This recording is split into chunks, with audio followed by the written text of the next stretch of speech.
Bravo, c'est la dame qui va partir en chambre. Bravo. Hein? Vous voulez jeter le sort peut-être? Non, ça va aller. Eh ben, Dedans. Tout le monde est là, c'est bon?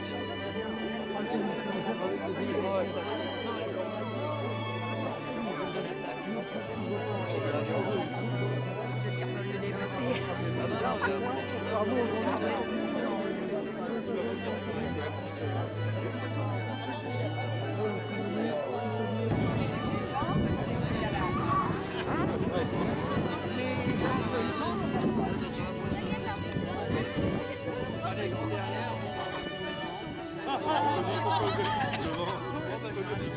C'est pas bizarrement.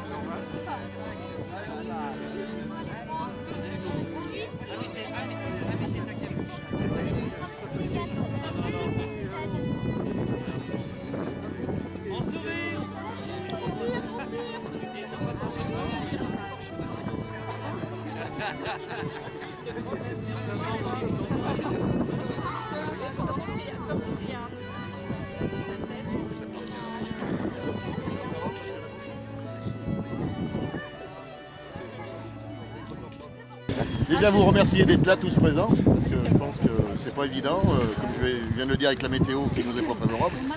Il fait pas moins 10, s'il neige pas, c'est déjà pas mal. Donc vous avez vu toutes ces belles plantations qui ont été faites depuis maintenant 10 jours, donc par les bénévoles Saint-Genois qui sont venus planter donc, toutes les haies. Et puis hier, toute la journée, les enfants des CE1 se sont rassemblés ici, ils ont planté 14 arbres. Ils étaient, quand je dis heureux, voilà, je ne peux pas dire mieux. Je pense que leur institutrice qui est là, notamment une, elle peut le confirmer. Une expérience vraiment enrichissante et très bien préparée en amont.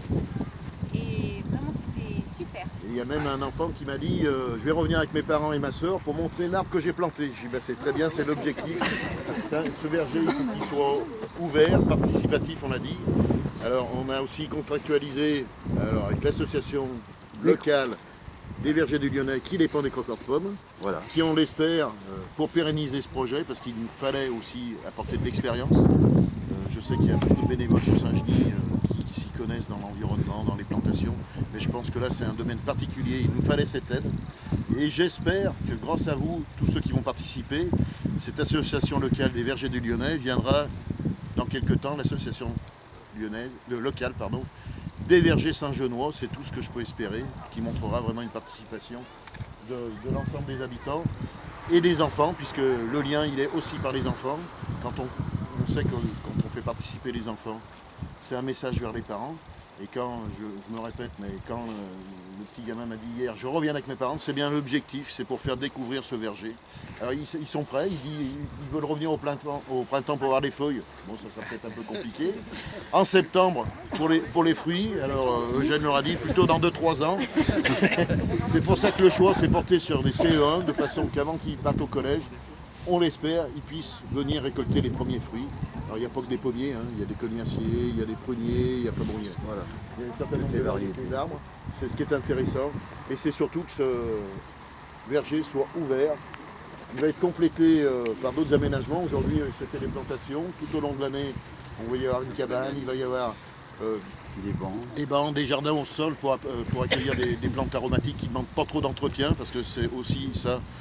Et puis, grâce aux croqueurs de pommes, il y aura de l'enseignement sur le greffage, sur la taille, c'est tout l'objectif aussi, c'est de compléter tout ça, de façon par la suite, on devienne autonome sur Saint-Gézelière.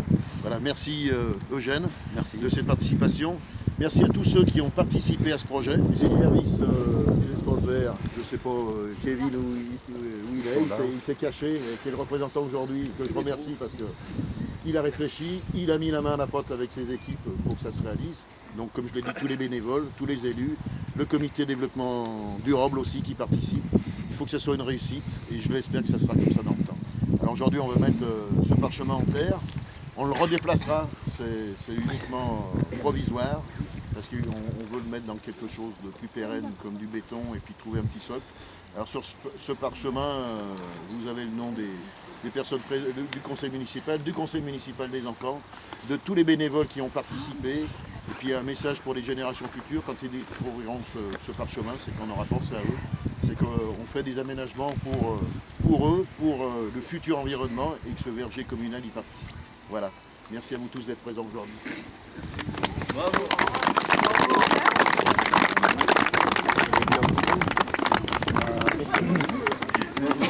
Nous, notre rencontre a maintenant une grande année.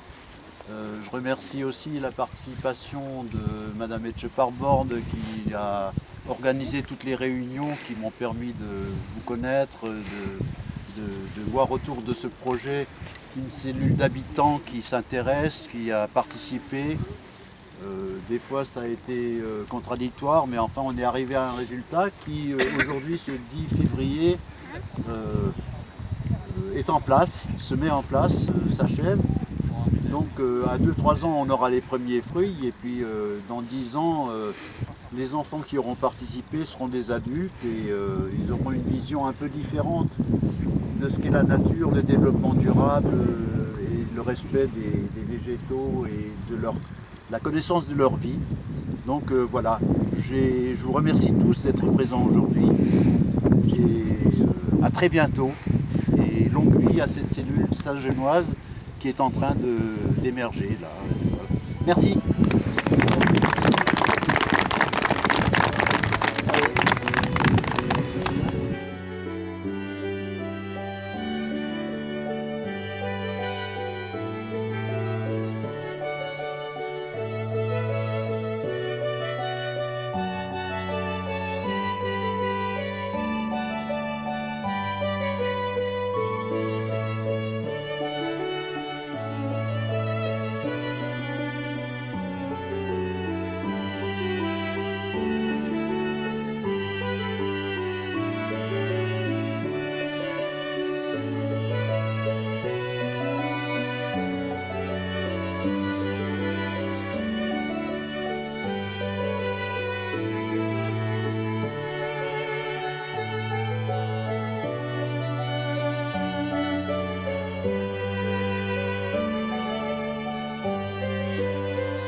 Alors Voilà. attends, pourquoi pas. Bonjour tout le monde, alors nous sommes à Saint-Genis-les-Olières, au complexe Louison-Bobet, pour la création du futur verger communal de Saint-Genis-les-Olières. Donc là nous sommes avec la population de Saint-Genis, le groupe de travail, des enfants et puis certains enfants qu'on avait hier puisqu'on a planté les arbres avec la classe de CE2 de l'école Victor Hugo. Voilà. D'accord. Ah là là, tout ça dans la spontanéité. Ah, En plus, ça va. t'as vu, j'avais pas préparé le discours. Hein. C'est bien. C'est bien.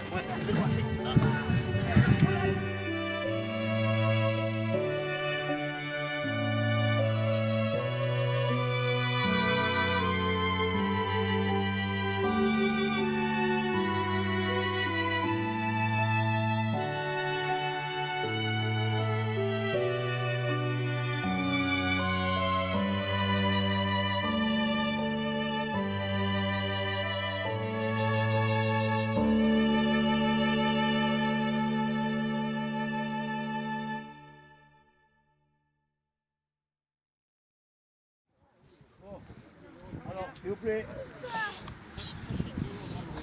Je vais être relativement court. Les personnes qui voudront des compléments d'information, ils viendront vers moi pour me poser. Alors, on plante à racines nues en ce moment parce que c'est la période où les arbres, les végétaux développent très facilement des racines. Alors l'idée de penser qu'il faut faire attention à ces racines, c'est pas une bonne idée parce que ces racines-là, elles sont, pour ainsi dire, elles ne seront pas utilisées par la plante pour se nourrir. La plante, quand elle sera en terre, elle sera obligée de développer de nouvelles petites racines Et comme c'est la période favorable pour la pousse des racines, on peut le faire sans problème. Alors comme ça a été arraché dans une pépinière, il y a des parties qui sont blessées. Alors ces parties-là, il faut les éliminer parce que de toute façon, elles ne seront pas efficaces et elles risquent d'être le siège de maladie.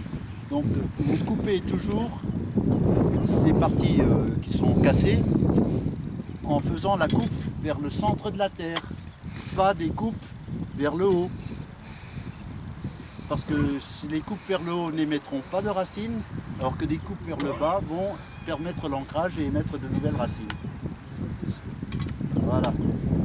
Alors ça c'est pour la partie des grosses structures qui ont été blessées. Après vous avez un chevelu, à l'inverse de certaines personnes. Alors tout ce chevelu là, si on le met tel quel en terre, ça va faire des petites boules et ce sera vraiment pas intéressant. Donc il faut le supprimer au maximum. Qui c'est qui a déjà planté des poireaux? Repiquer des poireaux? Bon, qu'est-ce que vous faites quand vous repiquez des poireaux? Eh ben voilà, on fait pareil.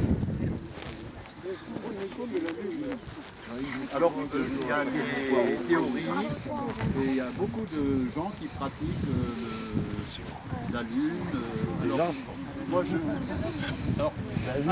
posé une question dans une grande jardinerie avec des ingénieurs et ils étaient en train de tailler des mûriers platanes avec plein de feuilles dessus.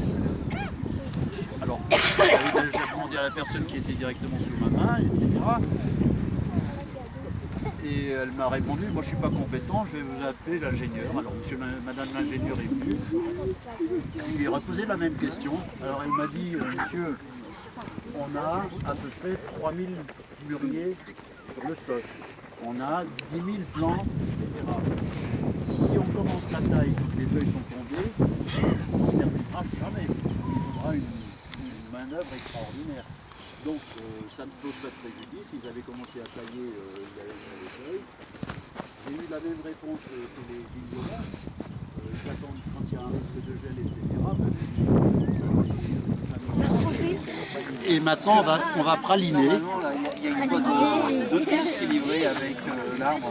Pardon? On t'a dit si tu avais écouté. Ça sert à quoi la praline?